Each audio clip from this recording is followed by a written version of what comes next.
ഓരോ വർഷം കഴിയുന്നതിനനുസരിച്ച് നമുക്ക് ഓരോ വയസ്സ് കൂടുന്നു. അതിൻ്റെ ഭാഗമായിട്ടുള്ള വികസനം നമ്മളിൽ സംഭവിക്കുന്നു എന്നുള്ളതല്ല. നമ്മൾ എത്രത്തോളം എക്യുപ്ഡ് ആണ് നമ്മളുടെ ജീവിതം ബ്യൂട്ടിഫുള്ളായി ജീവിക്കാൻ എന്നുള്ളത്. അതേപോലെ കരിയറിലാണെങ്കിലും എല്ലാ ക്വാളിഫിക്കേഷൻസും നമുക്കുണ്ട്. ജോലി നമുക്ക് കിട്ടുന്നുണ്ട്. പക്ഷെ അതിൽ നിന്ന് ഒരു ഉയർന്ന പോസ്റ്റിലേക്ക് പോകണം എന്നുണ്ടെങ്കിൽ എന്താണ്, എപ്പോഴും വിദ്യാഭ്യാസം മാത്രമല്ല അവിടെ നമ്മളെ സ്വാധീനിക്കുന്നത്.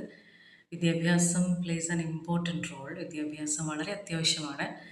അതിനോടൊപ്പം ഒരു വ്യക്തിക്ക് ഉണ്ടാവേണ്ട ചില ഡെവലപ്മെൻറ്റ്സ് ഉണ്ട്. അപ്പോൾ നമ്മൾ ഏത് കരിയറിലാണെങ്കിലും, ഏതൊരു സ്ഥാപനത്തിൽ, ഏതൊരു പൊസിഷനിൽ ജോലി ചെയ്യുന്നൊരു വ്യക്തിയാണെങ്കിലും അവർക്ക് ആ പൊസിഷനിൽ നിന്ന് ഒരു ഉയർന്ന പൊസിഷനിലേക്ക് കയറണം എന്നുണ്ടെങ്കിൽ അവർക്ക് ക്വാളിഫിക്കേഷൻസ് മാത്രം പോരാ. എന്തൊക്കെയായിരിക്കും വേണ്ടത്? എപ്പോഴും നമ്മളുടെ മനസ്സിൽ വരുന്നത് അവർക്ക് ഉയർന്ന തലത്തിലുള്ള ബന്ധങ്ങൾ ആവശ്യമുണ്ടെന്നാണ്.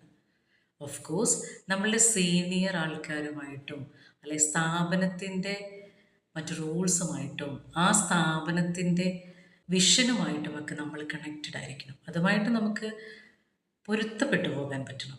അതുമായിട്ട് അതൊക്കെ ഫോളോ ചെയ്യാനുള്ളൊരു താല്പര്യമൊക്കെ നമ്മളിലുണ്ടാവണം.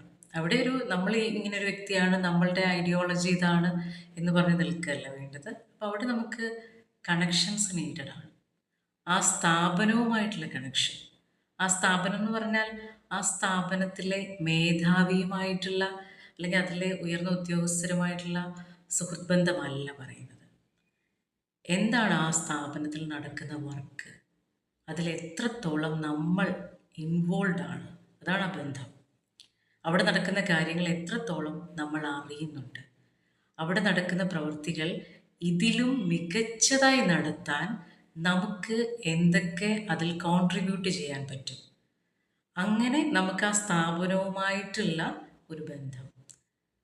ദെൻ സീനിയേഴ്സും അവിടെ മറ്റ് ജോലി ചെയ്യുന്ന ആൾക്കാരുമായിട്ടുള്ള സുഹൃത്ത് ബന്ധം. സുഹൃത്ത് ബന്ധം എന്ന് പറയുന്നത് നമ്മൾ അവരുടെ ഫ്രണ്ട് ആകണം എന്നൊന്നുമല്ല. എല്ലാവരുമായിട്ടും സോഷ്യലൈസ് ചെയ്ത് മുന്നോട്ട് പോകാൻ പറ്റുന്ന നമ്മളുടെ ഒരു നേച്ചർ അവിടെ ഇമ്പോർട്ടൻ്റ് ആണ്.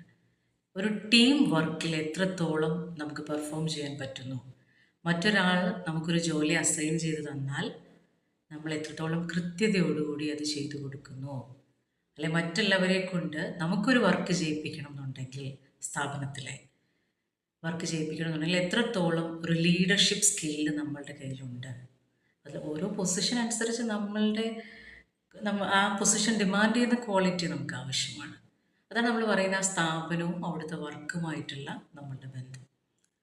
ഇനി അതല്ലാതെ വരുന്നത് നമ്മളിപ്പോൾ നിൽക്കുന്ന തലത്തിൽ നിന്ന് ഉയർന്ന തലത്തിലേക്ക് പോകാൻ എത്രത്തോളം നമ്മൾ റെഡിയാണ്.